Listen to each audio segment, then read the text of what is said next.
called periodontosis, is the official name for the abnormal inflammation of the periodontal apparatus. This inflammation invariably, and in most cases painlessly, leads to the loss of bone over the years. As can be seen in this animation, the result is loss of teeth. Not only do plaque and bacteria initiate caries, but they also cause inflammation of the periodontal apparatus, in effect the periodontium. First, inflammation of the gingiva and a gingival pocket develop. If plaque and bacteria are not effectively removed, then this inflammation leads to loss of bone, and bone pockets can develop also. Eventually, as periodontitis progresses, it develops its own dynamic, so that even if you change your brushing habits and start thoroughly removing plaque, you can no longer stop or slow the development of the disease. Thorough cleaning of the bone pockets is no longer possible. Therefore, it's important to always remove plaque thoroughly from the surface of the tooth. In case of protruding crown margins, protruding fillings, and malocclusions, this isn't possible. Even when employing an optimal cleaning technique, you won't be able to remove all the plaque and periodontitis will develop. More on the topic of artificial teeth in the video entitled Crown. Only a very small number of people suffer from genetically caused periodontitis. These people frequently lose their teeth at a young age. In these patients, periodontitis is caused by a defect in the immune system. In this image, the receding of the periodontal apparatus is clearly visible. The technical term for the black triangles between the teeth is in fact black spots. Dysfunctions in the masticatory system, disorders of the general metabolism, stress, alcohol, and tobacco abuse, as well as mechanical traumas such as fillings that are too high, can also affect the course of the disease in a negative way. As a rule, periodontitis is a chronic disease. However, in some people it can also flare up intermittently. Acute symptoms such as severe purulent processes are rare, and naturally are recognized more easily by the affected patient. Here you see a patient who had his upper teeth crowned several years ago. Since then, he has intermittently experienced bleeding gums and gingival recession, otherwise known as periodontitis. Recently, the patient noticed a lump on the gingiva, or an acute pocket abscess, and the dentist eventually diagnoses periodontitis after an examination focusing on the periodontium. Thorough questioning and tests regarding oral hygiene, brushing, and the condition of the gingiva are indispensable for developing a treatment plan. These tests provide the dentist with information about plaque colonization, brushing quality, loss of supporting tissue, and the condition of the inflammation. All of this data must be documented accurately, because only then can the course of the disease be predicted.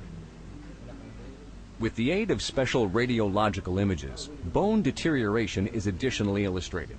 Areas of disturbances underneath the mucous membrane, for example in the form of deposits known as concretions, or perhaps protruding crown margins, are identified. Based on the data obtained, a diagnosis is made and the required treatment is initiated. Periodontal treatment should not be confused with common oral hygiene. Oral hygiene is mostly employed for aesthetics and prophylaxis and should only be performed on healthy individuals. Thorough explanations of the disease and of the chosen treatment plan are very important, because healing is only possible if the patient understands how individual aspects relate to one another. At the beginning of periodontal treatment, teeth that aren't worth preserving must be extracted, and necessary root canal treatments must be performed or redone. Afterwards, an intensive cleaning phase with special periodontal instruments takes place, as seen in the image here. During this initial cleaning phase, concretions and pocket tissue are removed. Furthermore, rough root surfaces are smoothed. This is done painlessly for the patient by means of a local anesthetic ointment. Such thorough cleaning can be very time-consuming because all surfaces of the roots must be cleaned. So the so-called initial treatment usually takes place in 2 or 3 sessions. Roughly 2 months after the last cleaning treatment, a reevaluation takes place. The dentist waits 8 weeks in order to allow the gingiva the necessary time to regenerate. During the reevaluation, data is again collected and compared to the initial values, and the dentist is able to obtain an idea regarding the progression of the disease. The plaque and bleeding values will hopefully be around 20% by now, and excess tooth mobility that was initially present should have decreased. Furthermore, the probing depths should be clearly reduced. A word of caution at this point. The execution of a complete reevaluation only makes sense if the patient's hygiene indices are around 20%. When poor oral hygiene is at play, the patient will not experience optimal healing capacity. In the case of poor oral hygiene, the patient's basic treatment and motivation, for example, here you see plaque-disclosing tablets that aid in brushing, are continued as long as required in order to achieve necessary plaque control. The patient must demonstrate initiative and adjust his dental care at home in order to control the disease.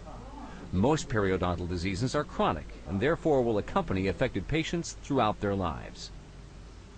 A saliva test that determines the presence of bacterial flora in the gingival pockets should only be performed after the reevaluation concludes that the initial treatment objective wasn't achieved. Before that, the saliva test makes no sense because one thing is for sure before periodontal treatment is initiated. You have bacteria in those pockets. Otherwise, you wouldn't have the inflammation.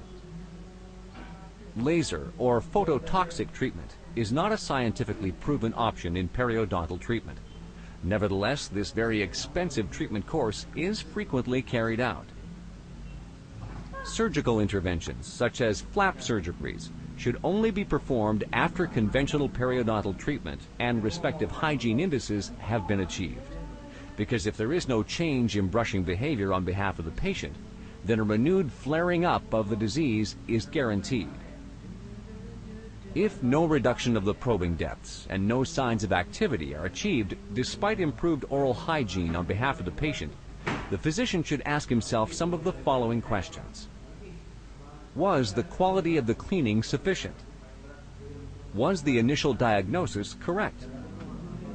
Does the patient have any thus far undetected systemic problems, such as latent diabetes, chronic infection, or perhaps the taking of specific medications? Are there any untreated local factors, such as massive malocclusions or anomalies of the teeth, or protruding filling and crown margins that might be adversely affecting the results? Do specific periodontal bacteria require a different systemic antibiotic treatment? The prognosis must be tailored to the individual patient and can only be beneficial if the respective disease is recognized early on, and if necessary treatment actions are taken.